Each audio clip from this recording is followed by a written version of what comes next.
So guys मई 2025 से Vodafone idea limited में एक चीज ड्यू पड़ी है। ऑल्दो मई में ही उसकी खबर आई, फिर अगस्त में आती है, फिर सितंबर में भी आती है।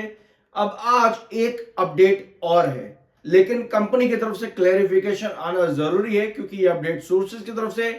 बट इन सभी खबरों को समझना और तरीके से इनका लूप निकालना बहुत जरूरी है। मार्केट में आप कुछ भी काम करते हो, कोई भी अपडेट सुनते हो, कोई भी खबर कहीं भी सुनते हो, या कंपनी का क्लैरिफिकेशन आए या ना आए, सब चीज को आपको सही तरीके से समझना बहुत ज्यादा जरूरी होता है। आपको याद होगा सुप्रीम कोर्ट की हियरिंग से पहले तक वोडाफोन आइडिया में एक बात सरकार की तरफ से बार बार आती थी, फंड रेज करो तभी एजीआर पर कुछ आगे रिलीफ मिल सकता है। ऑल्दो सुप्रीम कोर्ट में वोडाफोन आइडिया गया भी, सुप्रीम कोर्ट ने एक बार फिर से सरकार को कहा कि भैया इसको एक बार फिर से देखो, लेकिन कंपनी अब यहां पर एक बार फिर से आ चुकी है फंड रेज यानी कि डेट रेज करने पर। सरकार पहले भी कहती रही है वोडाफोन आइडिया से कि भैया डेट रेज या फंड रेज करो तभी एजीआर पर कुछ देखेंगे। तो क्या ये पूरा लूप जो आज की खबर सोर्सेज की तरफ से आ रही है, एक बार यहां पर देखना, जो आज की खबर एक बार फिर से सोर्सेज की तरफ से आ रही है, क्या ये पूरा लूप सरकार और कंपनी के बीच में कहीं ना कहीं निकल करके आ रहा है? Vodafone Idea unit cuts debt issue size aims for December completion. Vodafone Idea debt raise कर सकता है। वोडाफोन आइडिया की एक यूनिट है जो कि अपना डेट इशू जो है उसने कट किया है। पहले लगभग 5,000 करोड़ के आसपास का डेट इशू था, अब उस इशू को कम करके 3200 करोड़ के आसपास का करने की कोशिश की जा रही है। तो क्या ये पूरी अपडेट जो आज के दिन मार्केट में है वोडाफोन आइडिया के रिलेटेड सोर्सेज की तरफ से, क्या ये अपडेट सरकार और कंपनी के बीच में कोई बातचीत होने के बाद बाहर निकली है? इसको समझना बहुत ज्यादा जरूरी रहेगा। अभी आपने सुना कि सरकार बार बार कंपनी से कहती थी कि फंड रेज करो तब एजीआर पर कुछ देखेंगे, तो क्या एक बार फिर से यहां पर कुछ ना कुछ क्वेश्चन मार्क बातचीत हुई है जिसके बाद ये अपडेट आज देखने को मिल रही है? तो ओवरऑल अगर ऐसा कंपनी कर भी देती है, 3200 करोड़ बहुत कम रहेगा कंपनी के लिए डेट रेज करना।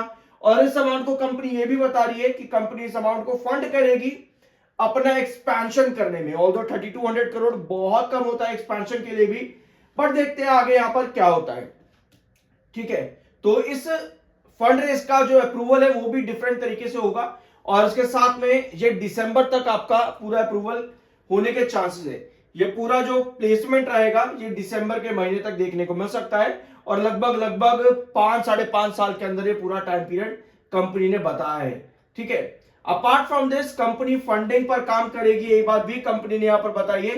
2026 फंडिंग फ्रॉम बैंक्स कंपनी में देखने को मिल सकते हैं। ऑल्दो ये सारी खबरें अभी सोर्सेज की तरफ से हैं, क्लेरिफिकेशन आना बाकी है, पर आपको मालूम होना चाहिए कि अपडेट क्या है और उसके इफेक्ट्स क्या है ताकि आप सही तरीके से अपने डिसीजंस ले सको। ऑल्दो कंपनी ने आज से कुछ टाइम पहले 20,000 करोड़ के फंड रेज के बारे में भी बताया था मई के महीने में, और शुरुआत के वीडियो में मैं आपको यही बता रहा था कि मई के महीने में भी अपडेट आई थी फंड रेज को लेकर के, उसके बाद अगस्त में आई, फिर सितंबर में आई और अब नवंबर में एक बार फिर आई है कि दिसंबर के आखिर तक तो भैया हम डेट रेज कर ही लेंगे। ठीक है, तो ये अपडेट्स काफी ज्यादा इंपॉर्टेंट है। ये वाली पुरानी अपडेट है जो मई में आई थी और इसके ऊपर ये कवर अप अपडेट आप कहोगे अगर, तो एक कवर अपडेट आपकी आई थी अगस्त के महीने में और फिर सितंबर में भी एक अपडेट और आई थी। ठीक है, तो पहले 20,000 करोड़ था, फिर 5,000 करोड़ हुआ और अभी इस समय बताया जा रहा है कि लगभग 3200 करोड़ के आसपास का कंपनी डेट रेज कर सकती है। ऑल्दो ये अमाउंट बहुत कम है, बट अगर पीछे से कंपनी के बीच में कोई बात हुई है सरकार से और ये छोटा सा अमाउंट निकाला गया है तो ये एक अच्छी बात चल सकती है कंपनी के लिए। एक बार यहां पर देख भी लेते हैं कंपनी ने कोई क्लेरिफिकेशन दिया भी है अभी तक कि नहीं दिया। ठीक है, तो 17 नवंबर की लास्ट अपडेट है, उसके बाद से कंपनी ने कोई क्लेरिफिकेशन नहीं दिया या कोई अपडेट नहीं दी है। तो देखते हैं शायद आज शाम तक कंपनी इस खबर पर कुछ क्लेरिफिकेशन दे, ऑल्दो ये खबर अभी सोर्सेज की तरफ से है। ठीक है, अब आते हैं वोडाफोन आइडिया के चार्ट पर।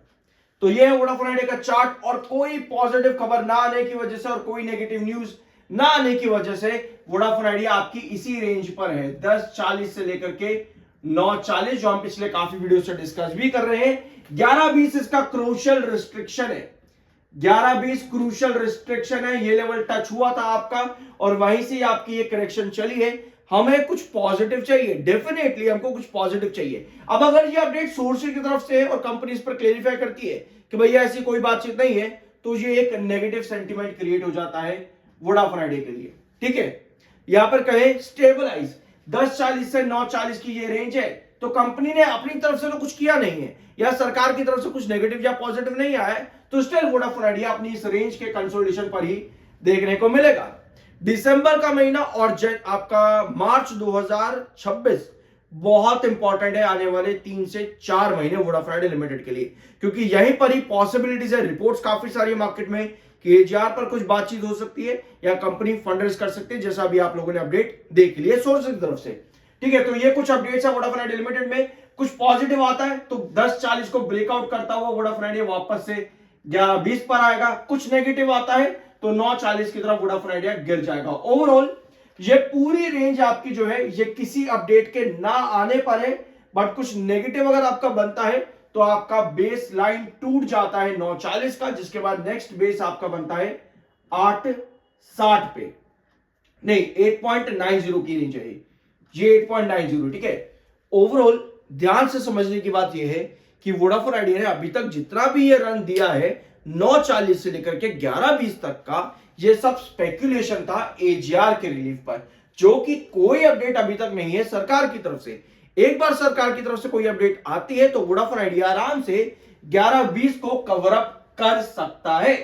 ठीक है, तब हाई पॉसिबिलिटी जाती है कि वोडाफोन आइडिया 11.20 को कवर अप करके 12.40 या फर्दर जो भी रिस्ट्रिक्शन लेवल्स हमने पिछले वीडियोस के लिए डिस्कस किए हैं वो लेवल्स आपको देखने को मिलते हैं। बट अगर आपने पिछले वीडियो का कैलकुलेशन सही तरीके से समझा है कि वोडाफोन आइडिया को एजीआर पर क्या रिलीफ मिलना चाहिए, तो प्लीज जरूर एक बार जाकर के उस वीडियो को फिर से समझना। पूरा कैलकुलेशन अवेलेबल है स्क्रीन पर, चैनल पर, वीडियो में सब चीजें आपके साथ डिस्कस कर रखी है, तो ध्यान से देखना और समझना कि कौन सी कैलकुलेशन वोडाफोन आइडिया के लिए फेवरेबल है और कौन सी कैलकुलेशन वोडाफोन आइडिया के लिए फेवरेबल नहीं है। बाय सेल की कोई रिकमेंडेशन नहीं है, वो आपका अपना ओपिनियन और मर्जी होनी चाहिए। मिलता अगले वीडियो में।